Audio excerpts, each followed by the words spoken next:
모레는 윤 대통령 탄핵심판 변론기일에 증인 출석이 또 예정되어 있는데 김용현 전 국방부 장관이 이제 출석을 할 예정이에요.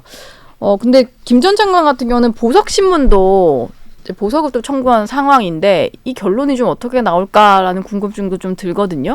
형사 사건에서는 사실 우리나라에서 진짜 보석으로 나오는 경우가 잘 없어요. 잘 없어요? 잘 없어요. 건강 상태나 이런 게 정말 안 좋았을 때만 가능한 걸까요? 그렇죠. 그러거나 뭐 이제 거의 대부분 우리나라는 만기 보석이라 그래서 1심에서 6개월까지는 구속을 할 수 있잖아요. 그럼 그 6개월이 거의 다 되면은 그때 보석영장 청구서 한번 내보세요라고 해가지고 보석을 통해서 나가는 것처럼 사실상은 6개월이 다 됐기 때문에 나가는 건데도 이제 그런 식의 보석이 많고 재판 중간에 보석을 한다는 거는 이 사람이 이제 지금 뭐 무죄의 가능성이 있네. 이제 이런 것들이 이제 완전 딱 이렇게 심증을 형성할 때 그때 가능한 건데 재판부는 대부분 그 정도 결심이 쓸 때까지는 보석에 대해서 결정을 안 하고 그냥 들고 있어요. 그래서 판결 선고할 때까지 보석에 대한 결정을 미루고서 그냥 그대로 가는 경우가 거의 대부분이거든요. 그러니까 신문을 하더라도 아마 제가 보기엔 1심 선고할 때까지 보석 결정 안 할 가능성이 훨씬 높다. 안 할 가능성이 있다. 대통령이 구속영장 실질심사를 받을 때 판사가 질문한 것 중에서 이제 비상입법기구가 뭐냐 이 질문이 하나 있었다라고 하는데 여기에 대해서 대통령은 누가 썼는지 메모의 취지나 이런 건 기억이 나지 않는다. 그러면서 김용현 전 장관이 썼는지 뭐 기억이 가물가물하다 이런 취지로 말을 했다고 해요.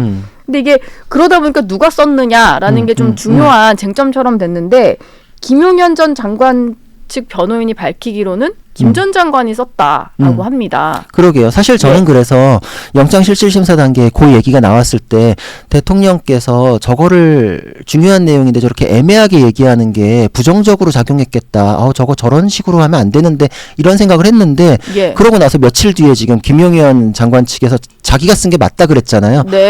진짜였네. 이제 이래서 저도 조금 되게 의외다. 이제 좀 놀랬어요, 사실. 물론 이제 판사가 15자밖에 쓰지 않아서 왜 구속영장이 발부됐는지에 대한 구체적인 이유는 저희가 모릅니다만 구전함으로서 얘기하신 것처럼 비상입법기구에 대한 질문 딱 하나만 했다고 하니 이제 저거에 대해서 어떤 식으로 반응할지가 중요한 판단 근거였던 걸로 추정은 되는데 그게 지금 이제 다른 사람이 쓴 걸로 좀 주장이 나온 거잖아요. 그렇죠. 그러니까 이제 이게 왜 그러냐면은 개헌은 국회에 대해서 권한을 어떻게 배제하거나 이럴 수는 없잖아요. 그러니까 이제 비상입법기구라는 게 국회를 폐지하고 새로운 입법기구를 만들려고 했던 것인가 이제 굉장히 핵심적인 질문을 했던 건 맞는 것 같아요. 근데 그거에 대해서 윤 대통령이 긴가민가하다 뭐 이런 식으로 할 때 저거 되게 중요한 내용인데 저거 굉장히 좀 약한 모습 보인 거 아닌가 이런 식의 논평들도 많았고 저도 저거에 대해서는 명확하게 하는 것이 영장실질심사에서 굉장히 중요했을 텐데 저게 앞으로 논란이 되지 않을까 이제 이런 생각을 했는데 뜻밖에도 지금 바로 이제 확인이 됐잖아요.